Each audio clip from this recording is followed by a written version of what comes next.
Will Hild is here, Executive Director at Consumers Research, investigating the AFT. They're always investigating somebody, so this time it's the American Federation of Teachers. Hi, Will.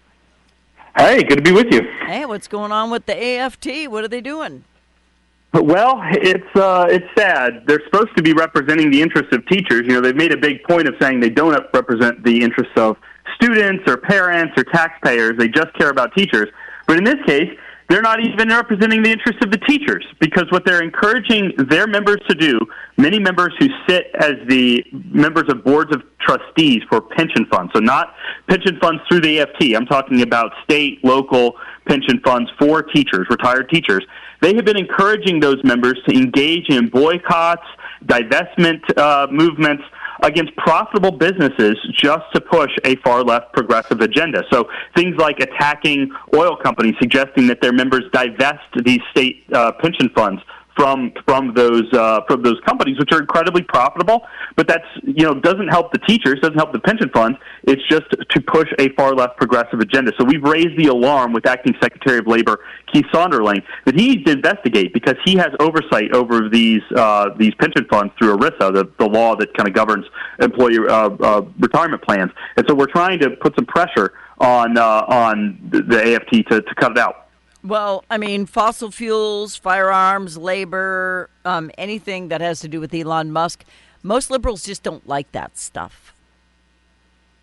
You're exactly right. And that's Randy Weingarten, the head of AFT. Her real job isn't even representing teachers and their interests. Her real job is to be a political utility for the Democratic Party, and I would say even the far left wing of the Democratic Party. And that's bad enough, because she has a job that she's supposed to represent her membership. And but it goes make even them farther money. than that. It's supposed to make them money for the retirement. Exactly. Make sure that they have the retirement funds that they're promised. I mean, the number of state and local pension funds across the country that are currently underfunded, meaning they don't have the assets they're supposed to have in order to pay out all the promises they've made to teachers, there's thousands of them. And for them to be, instead of focusing on that crisis and making sure to get them back up to their 100% funding levels, focus on divestment from incredibly profitable business. I mean, imagine if you hadn't owned any oil during this Iranian crisis, how much money you would have lost. Mm-hmm. It's just insane. Diversified portfolios do better than where you pick and choose. It's been proven, over decades now. And the idea that they would, just because of politics, divest, and sometimes they're not even divesting, they're attacking and calling for boycotts of companies simply because they don't toe the far left line, and they may still be invested in. So you're hurting stocks that you still own, like Target, for example, and GM. These are companies that they've called for boycotts from. So sometimes even when they leave them in the investment portfolio, they're hurting. They're trying to hurt their sales, trying to hurt their returns. So there's just no excuse for this. And to the extent anyone on these boards are listening to Randy, they are violating their fiduciary duty to the pension fund and to the beneficiaries. So that's why we've asked for an investigation. They need to make sure that no one's listening to Randy Weingarten's advice, because if they are, they're breaking the law. And it shocks me that anyone would tell somebody to divest from something that's making people money, even if they disagree with it, because that is the entire point of having a pension or a 401k. If I found out that they were investing in a liberal ideology, I would be very upset and pull my money and invest it myself. That's exactly right. And the irony here is, and this is true, we've talked a lot about the ESG movement that supposedly cares about all of the environment and social stuff.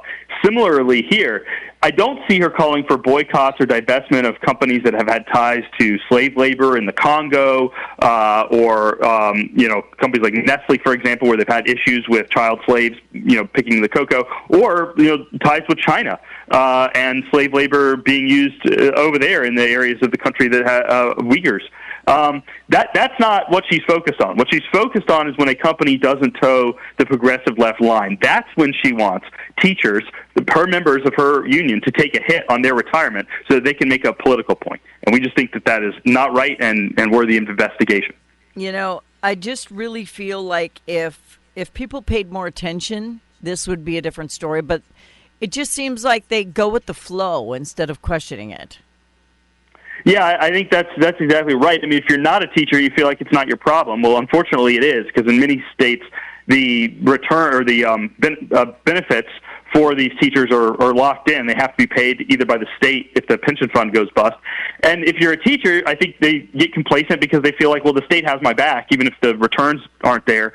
The taxpayers are locked into paying me. I wouldn't want to bet on that if I was a retired teacher, and I certainly wouldn't want to bet on that if I was a taxpayer. If that happens, if these pension funds don't have the assets they need to meet the obligations, everyone is going to have to take a haircut. Taxes are going to go up, but it's just inevitable. There's going to have to be some reductions in the benefits paid to retired teachers. So it's really important to everyone, whether you're a taxpayer or a teacher, you should care about this because the chickens are going to come home to roost if we mismanage these funds one way or another. Okay, so if people want to learn more about this, especially if there's a teacher listening and they want to know where the AFT is putting the money, do you have a place for them to go?